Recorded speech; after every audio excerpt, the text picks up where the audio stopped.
কি রে, তুই আমার বাচ্চা না কুত্তার বাচ্চা রে? তুই আমার ঘরে শুয়ে আছিস কেন? কুকুরের বাচ্চা হওয়ার যাওয়া কেন? তুমি কি কুকুর? কি কও ফালতু কথা? তুই এইভাবে শুয়ে আছিস কেন? তুই গাঁজা টাজা খাই আছিস নাকি? আমি গাঁজা খাবো কি জন্য? কি কও এগুলা? সত্যি রাবো, সত্যি রাবো।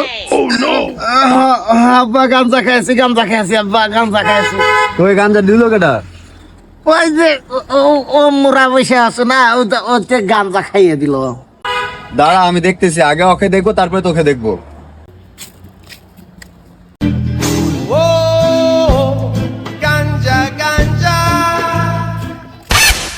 এই, তুই আমার ছেলের সাথে প্রতিদিন গাঁজা খাস, আর আমি চাইলে তুই আমাকে দিস না? হ্যাঁ, আমি একটু খাইতাম। no.